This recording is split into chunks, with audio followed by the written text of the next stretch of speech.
One love and blessings from Jamaica. This is day 3 of KingstOOn 2021 Animation Conference and Film Festival, the virtual edition. I go by Caleb. You won't believe what we have in store for you today. My co-host Debbie will get us started. Thank you so much, Caleb. You are absolutely right. Now, everybody fancies themselves a little bit of a content creator, right?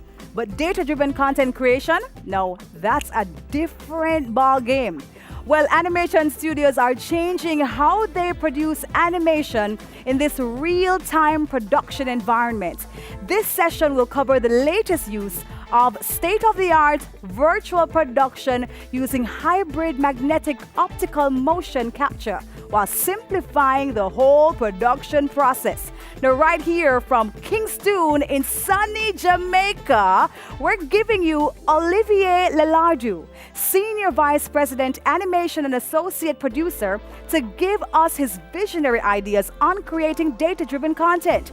But before we give you Olivier, we just want to remind you that the live chat feature is active and you can ask all the questions that you may have right there. Now, over to you, Olivier. Hello, I'm very happy to be with you today. I'd like to thank you, the KingstOOn team, for arranging this event, which I hope will prove fruitful for you as for me. I'm Olivier Lelardu from Cybergroup Studios, and I will talk a little bit about real-time technologies and data-driven content.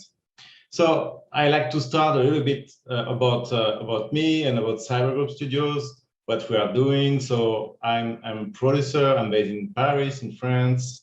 I co-found Cybergroup Studio with a bunch of people from Disney, as Pierre Sisman or Dominique Bourse. More than 16 years ago, we have a studio in Paris with more or less 120 people, mixing artists, technical people. We have a full pre-production studio and a post-production studio there, but also, I will tell you more about that, other kind of profile and skills, like for the distribution and the merchandising segment of our business. We have a studio in north of France, based in Roubaix, it's the name of the city, dedicated to post-production and real-time animation. I will tell you more about that. And finally, we have an office in LA for creative purpose and business purposes in North America and China. So I'm a producer and I'm also a director. I actually am directing Gigantosaurus season 2 and 3 for Disney, but many other channels too, like Netflix for the season 1, and all the I have to say big broadcaster in Europe, public broadcaster in Europe, like France Television in France, RAI in Italy, and so on.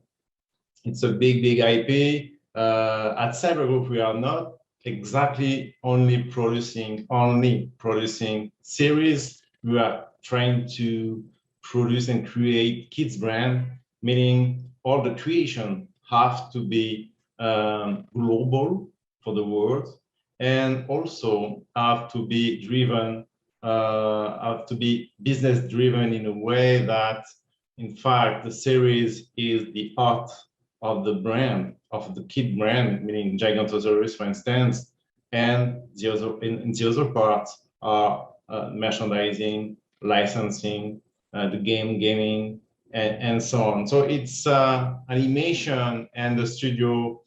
We are producing the heart of our brands, which are the series and the IPs. But then we are expanding all the universe we are creating to all different aspects of the brand in terms of business.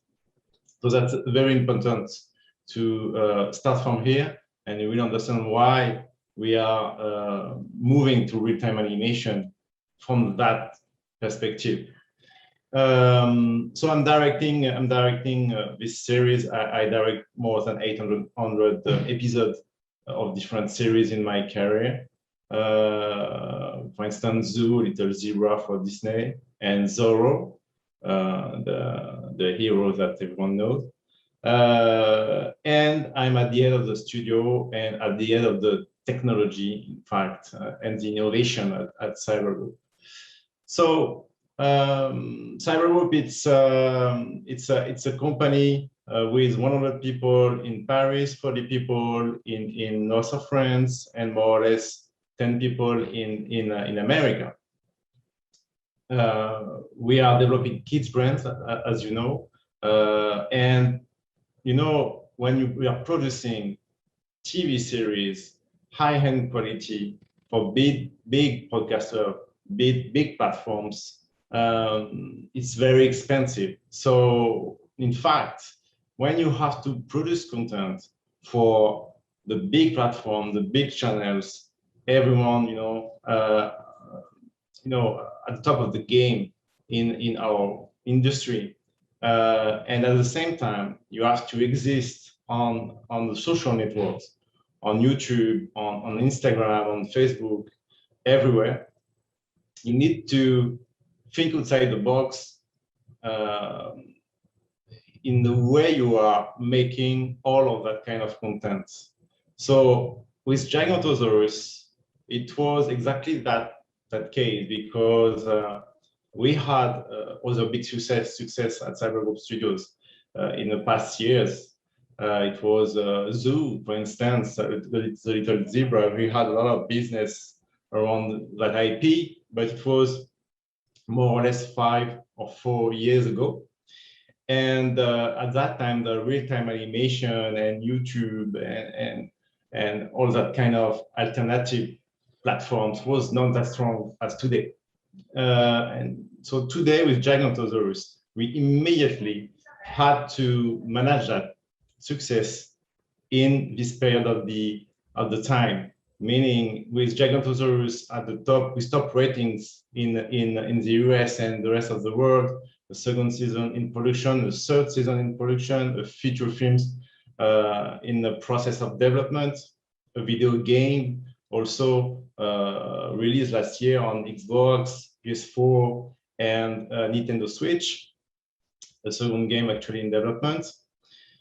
We had to think about how to exist outside the TV screens in order to propose to the audience a way to live the Gigantosaurus universe and to have fun with outside the TV screen. So I started to work on budget and stories in order to produce small content and funny content aside the main stories and the main episode, based on the characters and the stories we had on screen. And we quickly realized that it was kind of, it was impossible to produce in the same way who was producing the series for YouTube, for instance, or for Facebook or for Instagram. So we had to look at the kind of technology or the kind of creative approach permitting ourselves to do that. And as I'm a big game fan, I'm playing video games since a long time, and I was always amazed by the quality of the games recently that I can play with. When I see the level of details on the recent games at 60 or 90 frames per second compared to our technology in the animation industry, which is I have to say a little bit more complicated and slow and easy to manage. I had the idea to adopt the technology and the way the people was working in the video game applied to the animation. So I started to studying the technologies available on the market.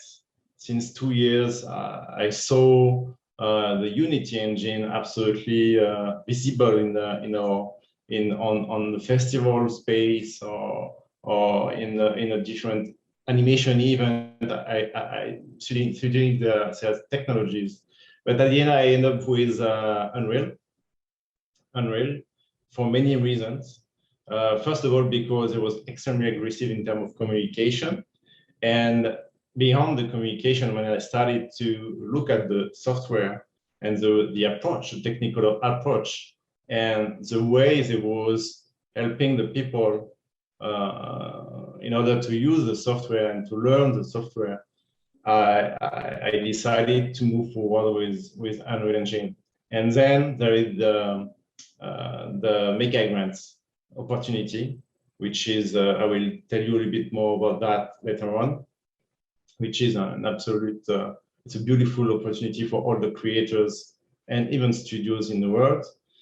So I started to work with Unreal Engine, and we discovered that, in fact, it's a total different universe.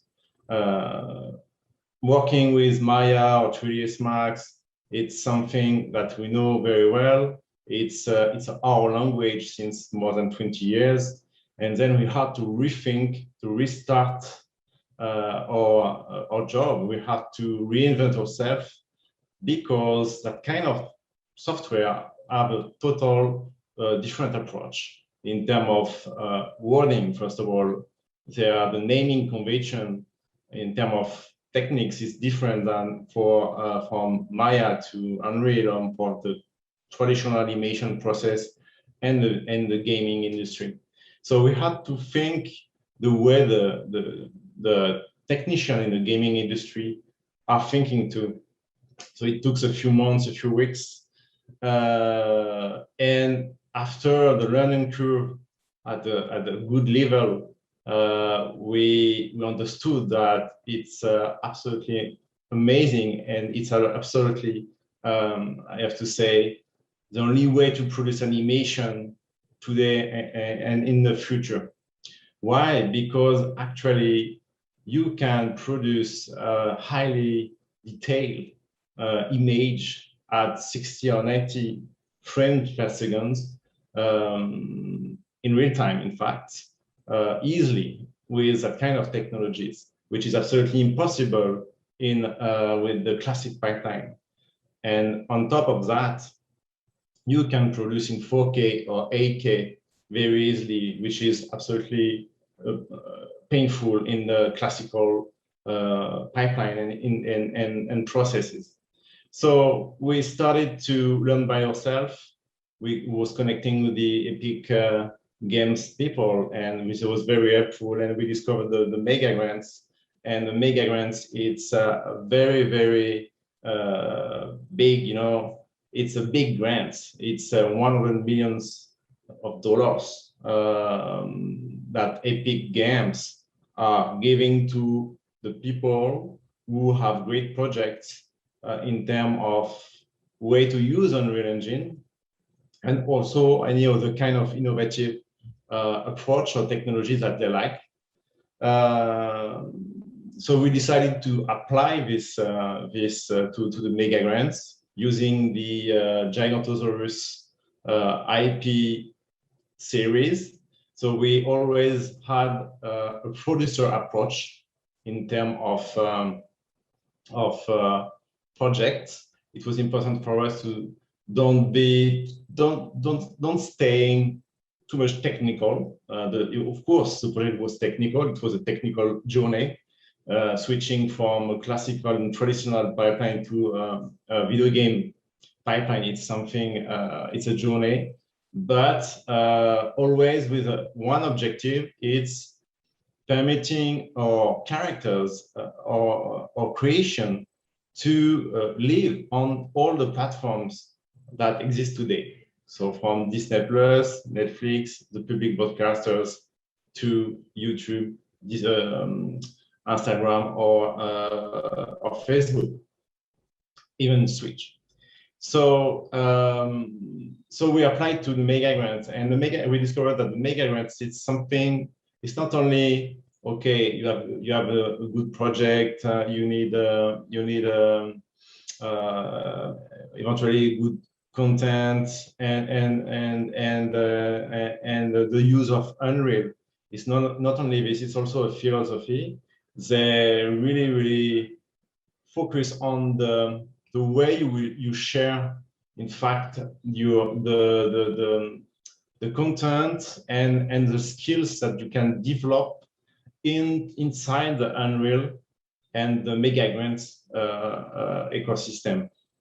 So everything has to be open source. So when you are developing new softwares, new tools, you need to put it in a open source environment, which is a great thing, because then it started that way is perfect to create a community around your developments, and then you discover that it's the fastest way today to develop cutting edge technologies. And also the educational aspect of the project is very important.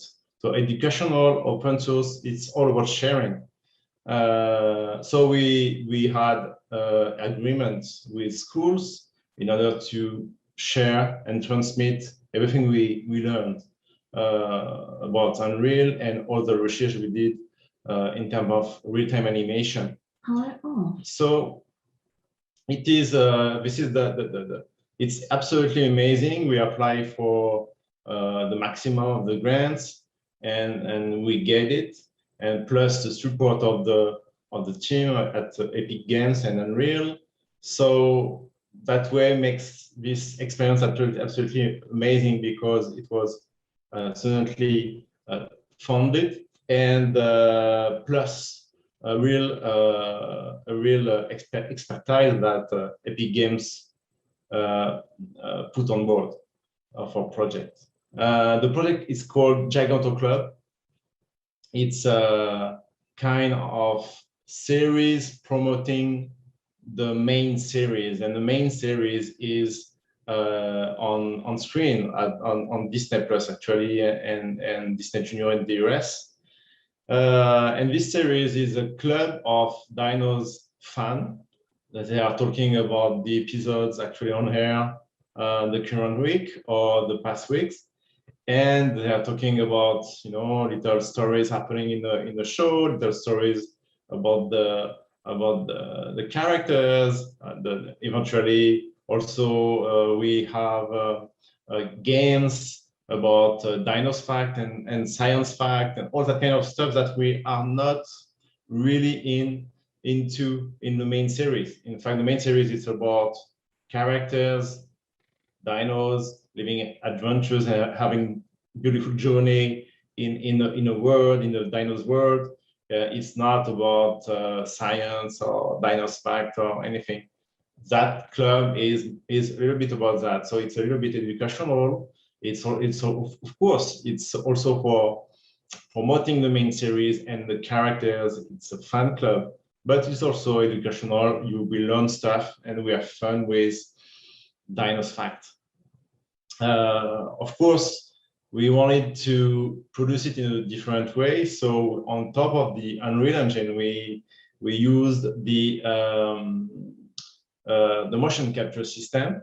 The motion capture system was absolutely, for me, it was a little bit, I had many concerns about the motion capture because of for me, it was a very heavy technology, very complex, very expensive, and with a naturalistic result that I didn't really want for my dinos. So we started to study the different kind of motion capture techniques available on the market, and we found the Xsense technology, which is the technology from Northern Europe. It's a full magnetic system versus full optical system. It's a suite with captors and trackers. You don't need cameras. You can capture movement and performances outside, inside. It's absolutely amazing. And we mix that with a strong control rig system inside Unreal, because actually you can animate directly in Unreal. Is what we do. We have animators working in Unreal like they used to work in Maya or 3ds Max. And we find a way to use the productivity of the motion capture. So it's the Xsense suites plus an helmet supporting an iPhone. The iPhone is capturing the face and transmitting all the curves to Unreal in order to move the faces. So we have that kind of real-time animation system, body plus face, largely used in Hollywood actually for virtual concerts, for instance, and everything plugged into Unreal. So in fact, it was we discovered that it's creatively it's amazing because we can really produce a lot of animation every day. We can react to what's happened in the world. In fact, every days, every weeks, because our talents or actors was absolutely available to shoot. You could capture a session every day very easily. And if something happened in the news, for instance, let's say we discovered a new dino, new fossil of dino in the world, we can talk about it in the next episode because 2 days later we can set up a session, we can capture the performance, talk about what's happened in the discovery, and then being on air the next week. So it's absolutely amazing. And the other thing in Unreal, absolutely powerful, it's that whatever the animator, the keyframe animator, or the motion capture actors, the performance, everything is real time inside the final backgrounds with the final lighting and all the environment. But in terms of immersion, it's not only immersion about the audience, because we talk about immersion for the audience a lot, not for the people who create the series. It's something totally new with that kind of technology, because when animators can animate the character with a final look, final rendering, with global illumination on, ray tracing on, all the environment, the plants, everything, the FX, everything on, is absolutely is inside the environment and the universe the character is. So we experience that, in fact, it's improving the animation, not only because the rigging or the control rig in Unreal is better than the software. I'm not saying that it's absolutely efficient, but the thing is that creatively the animators are more in immersion. So it's a really immersive experience working the animation that way. And of course, the people inside the streets for the motion capture performances, it's the same. They have an immediate feedback in Unreal, and they can really grab all the little details in the acting that they want to do, and they can reproduce it, and they can adjust on the fly their acting, looking at the results in Unreal immediately. So it's absolutely amazing, and that way we are able to produce up to 15 minutes of animation per day. So of course we have a little bit of animation cleaning or adjustment after the capture session, but it's no more than 2-3 days for 2 people. So it's absolutely efficient, very in fact, once you know how it works, it's very easy to set it up. And for a producer like us, it's the best way to make all characters living on all the platform, everywhere, for a price absolutely. I have to say the price is not the cost is not in the animation, and it's not anymore a cost per minute. It's just it's the price of the how many characters you want, how many environments you want, how many, what is the complexity of the environment you need. The cost is going there. It's very focused on that aspect.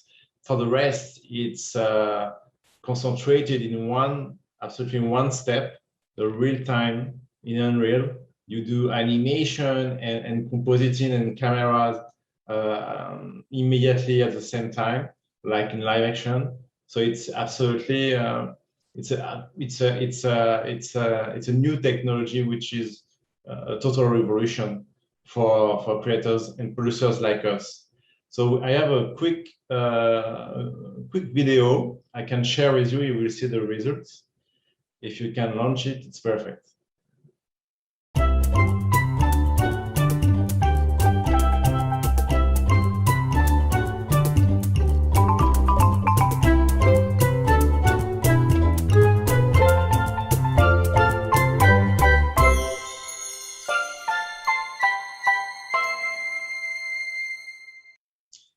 So, so that's the revolution. In fact, you know, it's producing content for ready for all the platforms.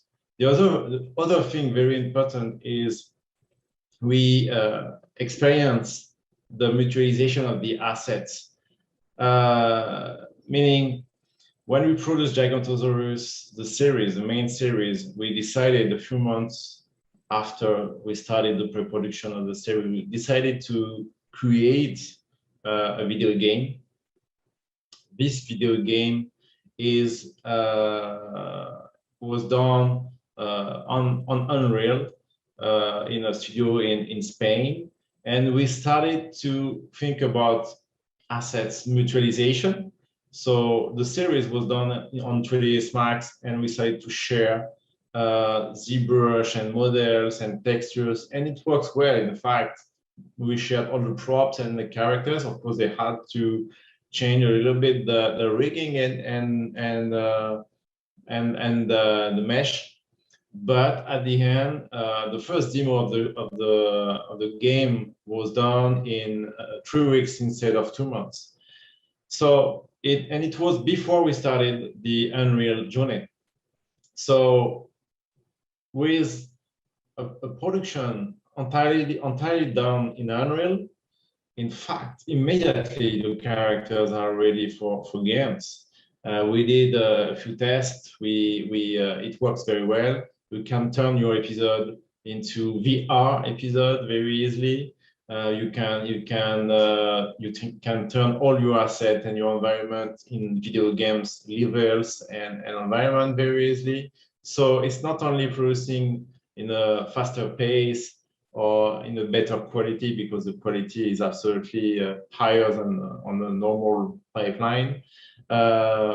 It's also absolutely transversal. It's 360 degrees. It's the asset done can be immediately reused and directly reused by a gaming studio or a VR studio. You can explore all the storytelling that you want. So it's the heart of our work now. It's the art of our development. We are developing the Northern studio in France that way. It will be a studio absolutely dedicated to real-time animation for that reason, because you can really mutualize everything.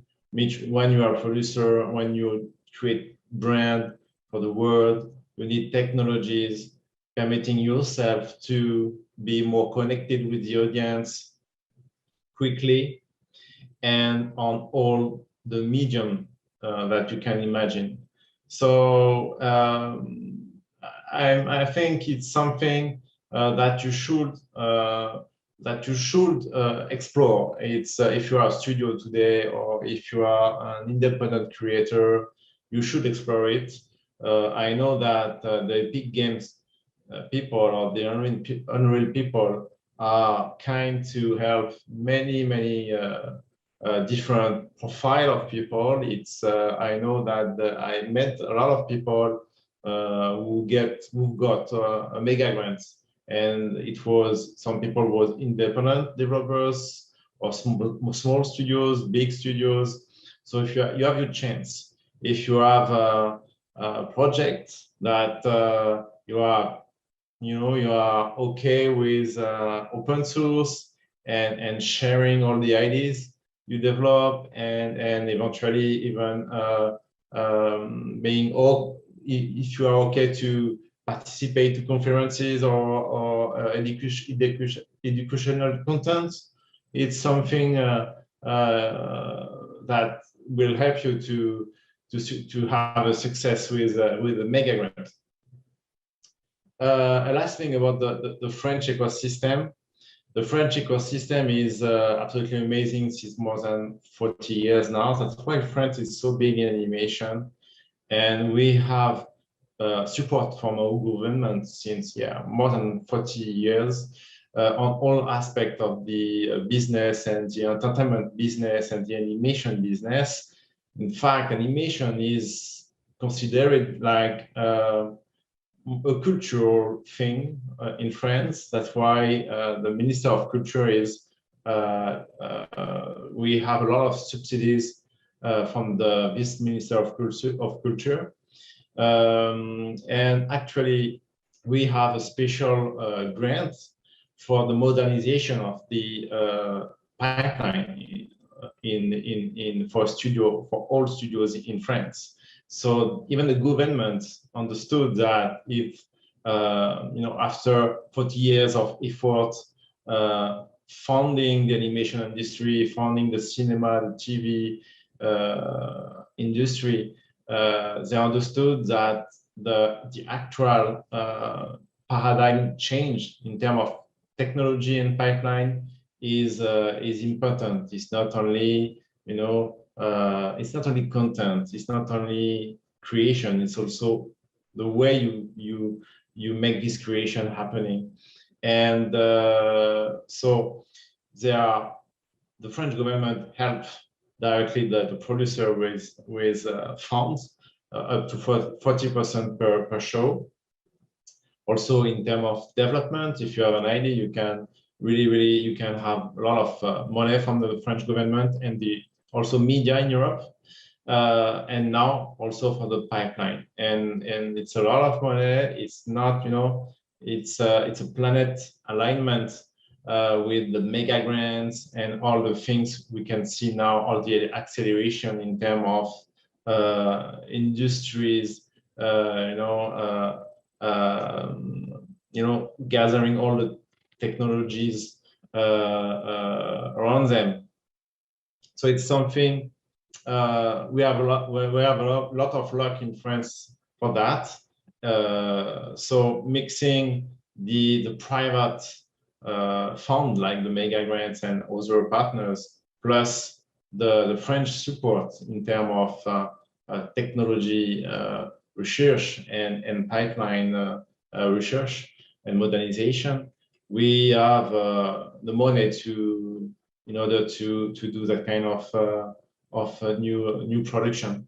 So yeah, it's in fact the government think that the kind of investment is round table. You can, when you put €1 in a production or in a concept or in a studio, you earn years later 2 or 3 euros back. It's a fact. We know that since more than 40 years now. It's something absolutely real. The culture, the animation is something absolutely great financially for government.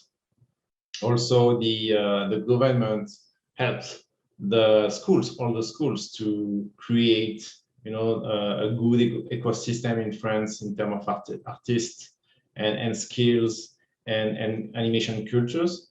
Also, since more than 40 years, so that's helping the producers and the studios to hire the French talents and a lot of people there. So it's it's actually something a little bit. If you want to be successful in producing content for the kids and series, you need to see what countries are helping and really considering the creation, the animation as a business, but also a cultural thing.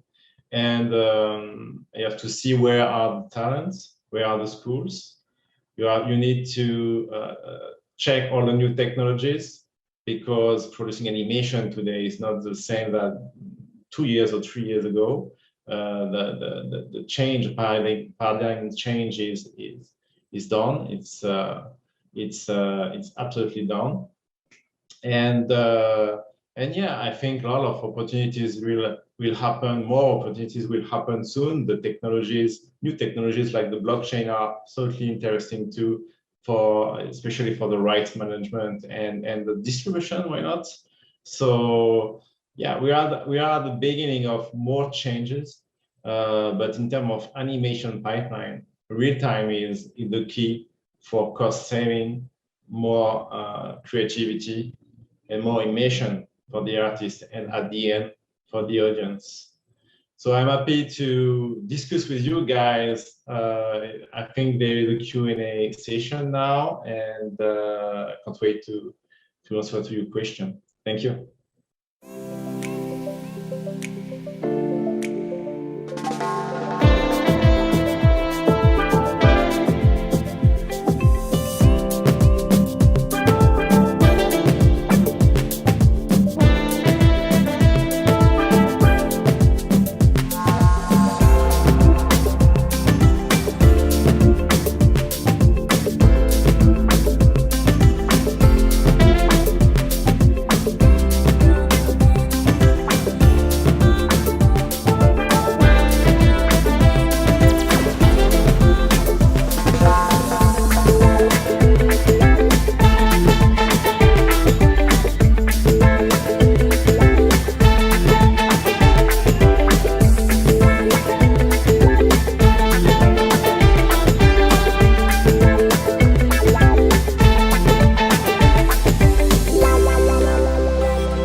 have a startup animation studio or even an established one, this masterclass is for you. Our next set of presenters are two ladies who have an unmatched depth of knowledge and are well connected in the television production, distribution, and broadcast communities across international trade media. They have a respected and outstanding track record, having worked globally with producers, distributors, financiers, IP owners and creators, licensors, and broadcasters. The live chat feature is where you can ask these ladies all the questions that you may have. Now help me welcome Amy Norman and Janet Bamforth of the DDA Group with their presentation on marketing your studio. Good morning, KingstOOn. Welcome to Promote and Market Your Animation Studio using the 360-degree approach. My name is Amy Norman, and this is my business partner, Janet Bamforth. We have over 25 years experience in international television corporate communications with extensive knowledge of the animation sector. There's a bit of background. We look after the publicity for the KidScreen Summit and the Children's Media Conference in the UK. And we also handle PR for some of the world's leading animation producers and distributors and studios. We have clients including WildBrain and Portfolio in Canada, Elam in France, One Animation and Omen Studios in Singapore, Cosmos Maya in India, Gutsy in Finland, and Novel and Daryl McQueen here in the UK. Sadly, we don't have any clients in Jamaica, but yes, that might all change. Hi, just to give you a little bit of an overview of what we're going to cover in our presentation today. We're going to be looking at PR and marketing and how the two things differ. We will also take a look at social media and how to work with your agency to get the best from it, looking at all the different communication tools. In a nutshell, marketing and PR are so important to successfully grow any business. You know, how will new creative partners, buyers or commissioners find out about your studio unless you tell them? Marketing and PR are the most effective and efficient way to share your company's message. So what is marketing? There's sometimes a little bit of confusion around the difference between PR and marketing. So we'll just go through each in turn. So if you think about marketing, it's like setting up your shop window. It showcases what you do with the intention of attracting your target market. You can't as easily get the attention of maybe creative partners, commissioners, buyers, or audiences unless they know about you and they know what you do. Marketing also helps you define your brand. So if you think about what you do and what you buy, what attracts you to that particular product or brand, and how did you find out about it? Often we may have seen adverts that impressed us, or there might have been a promotion that compelled us to find out more, or even just an image we wanted to like. But more than that, marketing helps sustain that connection so that your target audience may come back for more rather than go elsewhere. So in animation terms, this can make you a trusted supplier of a particular type of content. Commissioners or creative partners know what you do, and sustained marketing can ensure they check back to see what you're working on next and learn more about what defines you as a studio or maybe a producer. So we're also looking at what PR is and the way it differs to marketing. As Amy was saying, marketing is very much more paid for media, whereas PR is earned media. While you can't exactly dictate what is said as you can with marketing, PR is effective as it delivers an independent validation of your company and work. Often you're covered by respected journalists, which adds gravitas to your message. A strong, strategically timed news story can achieve coverage across multiple outlets, reaching a global audience, highlighting the message that your business is successful. As an example, we recently announced the appointment of a senior executive at a renowned animation studio. She said that she felt like a rock star. She had so many positive messages of congratulations. And from that one press release, she's now had numerous really impressive international projects pitched her way. So we've learned a little bit about the difference between PR and marketing, but just think of it sort of in a nutshell. We've learned how marketing is paid media and PR is earned media. If you think of it in terms of maybe owning a restaurant, marketing is potentially like building up a client base through advertising, flyers, or even just promoting your menu online. And PR is like inviting a respected restaurant reviewer to come and maybe sample your food and tell everybody how delicious it is. I think probably another main difference it's worth pointing out is the comparative reach of PR compared to marketing. Often, maybe one paid advert will just be one page in one magazine in a particular month with a targeted audience. But publicity often has further reach across multiple outlets. So if you have a news story, you can often spread that far and wide. We thought it might be useful to just explain some of the differences and the different tools you can use for PR and marketing as we have on the slide here. As a brief overview, press releases, we use those to announce significant news at the company, whether it's a business deal, a new project, a show you're launching, and we would time that strategically at key points in the industry calendar. Editorial interviews is an ongoing way of profiling your company, even when there's no significant news to announce. Inclusion in features in the trades adds weight to your message and positions you as an industry expert. Opinion pieces in the trades are also an excellent way of showing your industry knowledge and give your company international profile. Thought leadership, panel opportunities are becoming increasingly important, and actually with the pandemic this year, they've been opened out to a much more global audience, which has been really useful. So sitting on panels at key industry events such as KingstOOn Summit, Annecy, Children's Media Conference, and of course KingstOOn, not only shows that you're an expert, but it opens multiple opportunities for potential partners to hear you and subsequently contact you if they have a project that might be of interest. Media meetings are key, getting to know the journalists, getting to know their landscape. In a normal world, we would advise using key marketing festivals to sit down with journalists for a relaxed coffee or a drink. Sparing your time to get to know the journalists without expecting column inches often actually results in column inches down the line as they become known to you and you become a trusted expert and spokesperson. Marketing opportunities are much more self-explanatory, and I guess we come across them, in a more day-to-day basis, and they do have their place in the communications mix. Advertising, taking a page in a trade magazine can work really well if you're launching a new show. Sponsoring a session or a badge or a bag at a key industry event will get your name seen and show commitment to the industry. Likewise, flyers and event bags are a great way to get to a mass audience, but in a paperless world, they're becoming a little less attractive. Clever marketing via branded gifts is a nice way to introduce property to key broadcast execs or journalists. And again, when we're all back in the real world and at markets and festivals, dinners and cocktail parties are a really nice way to informally introduce yourselves or your new show to the industry and to buyers. And then there are social media tools, which we'll come on to a little later. Okay, so we have an idea of how we could potentially use PR and marketing and what they are. Once you've decided they're a good idea, how do you get started? I think the first thing is to spend some time planning what you want to say and who you want to say it to and what you want to achieve by that message.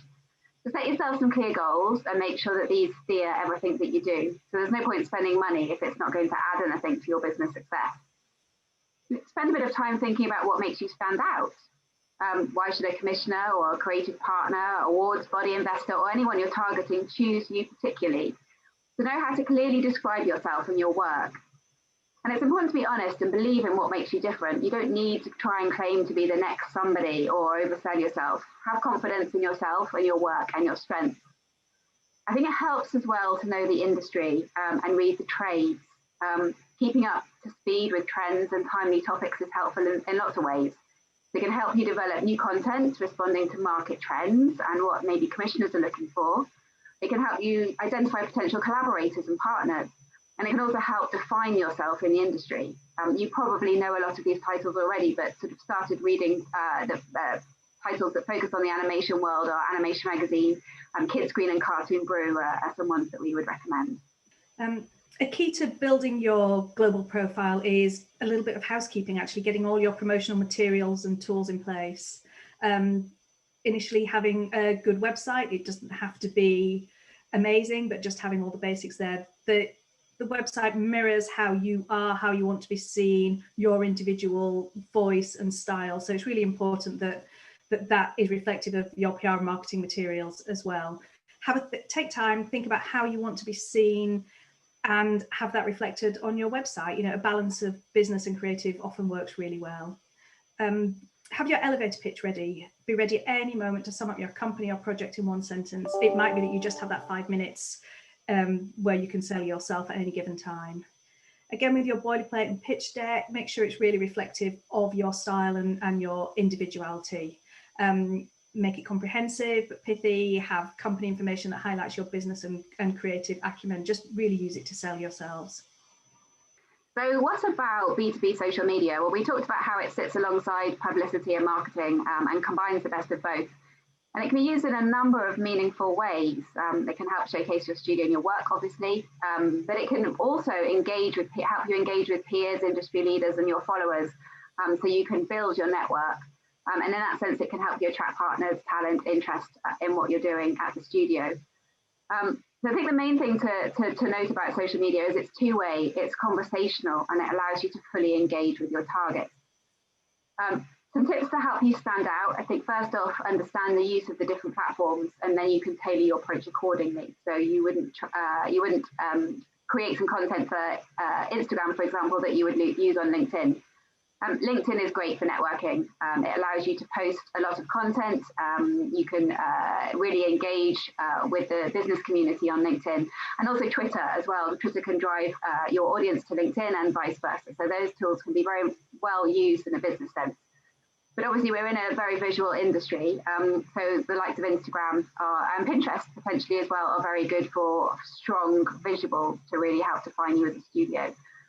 I think the other thing to really remember is you need to give people a reason to follow you. So you need to engage with them by offering something interesting. Lots of fresh content drops and conversation. So you can be visual, you can be interactive, you can do some really fun things. You can create interesting collages of things that might inspire you or your work, short videos, memes, GIFs, polls, all the things that really catch the eye and inspire people to click through and find out more. Another thing is be consistent. Make sure that you post regularly. There's nothing looks worse than a dormant business social media account. I also think it's important to elevate your industry knowledge by sharing your insights, any commentary, research or tips. You could, for example, come to a KingstOOn and just share with your following some of the insights that you've gleaned there. And that's another reason why people would follow you as a thought leader. But ultimately, just create conversation, engage with the people that follow you, your peers, your industry, and that helps define your voice in a crowded space. So it's really important to have a think about how you get the best out of your PR agency. The most important thing really is choose your agency carefully. No one size fits all. It's a really crowded marketplace, so choose an agency that understands your ethos and can work well with you. Choose an agency you can work in partnership with, someone ensconced in your business and your industry. You really need them to understand what your goals are and who your target audience is and what you're trying to achieve. Choose an agency that has a presence at all the key industry events. It's the key place to meet people, to go to sessions, find out what's going on. You need your PR agency to be ensconced in the business and knowledgeable. And treat them like an in-house team. We find we are much more effective and successful for our clients, helping them achieve their aims if we're really ensconced in what they're doing, where we're talking at a senior level. We understand what's coming down the pipeline far in advance. We find it's much better for us to then go away and be much more strategic. And that's another key point, is being strategic. Work with your agency so that you can plan a proactive campaign together. To achieve that, you need to make sure you brief your agency thoroughly, let them into the inner circle, trust their advice, and also as a company, you need to understand what PR is and what it can deliver, what it can't, and what you want to achieve from it. If you're very new to doing interviews, get some media training. It's really helpful to learn how to manage media interviews and get your key messages across. There are very different styles needed for written PR, but then also audio and video interviews as well. So it can be really helpful to get some training. And also work with your agency to set reasonable expectations. PR is a long-term investment and it often takes time to build a narrative. But the key to all of it is to maintain communication. Your agency can only work with what you tell them. So keep an open conversation and build a symbiotic relationship with your agency. So I think in summary, it's just good to remember that PR people are storytellers. They create narratives and they're telling your story. So give them as much material as you can to work with so that they can tell the really best stories about your business. A good PR person will help with that. So they'll analyze the organization, they'll really get under the skin of it, understand what defines you as a studio and find those positive messages and help translate them into stories for you. And on the flip side, when the news is bad, they can help formulate the best response and turn a negative into a positive. So we just want to say thank you for listening today. We hope it's given you some useful insights into the PR and marketing tools you can use to build global industry awareness of your studio and your projects. We're happy to take any questions you may have.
sugarcane man represents the Ugandan warlord Joseph Kony, who operated in northern Uganda for more than 2 decades. Although Uganda is at peace today, the region still grieves for the children who were abducted, killed, and the millions who were displaced from their homes. We dedicate this short film to the people of northern Uganda, especially the children. To this day, Joseph Kony still has not been found, and such efforts have been abandoned. But his legacy of loss remains.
Aujourd'hui, les températures sont fraîches, mais vous allez voir, le week-end va nettement se réchauffer.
And now, one of the moments that we all have been waiting for in this conference. Good afternoon, my name is Debbie Bissoon and welcome to the pitch competition of KingstOOn 2021 Animation Conference and Film Festival. This is where we will get to see some of our very own Caribbean animators getting a chance to present their concepts to the world. Exciting stuff, I tell you. Now for this segment, I will hand you over to the pitch doctor himself, who is really an honorary Jamaican, Mr. Paul Burrows, who will be moderating the pitch competition. Welcome, Paul, or should I say, wagwan, Paul? Wagwan, Debbie. Well, how was my accent?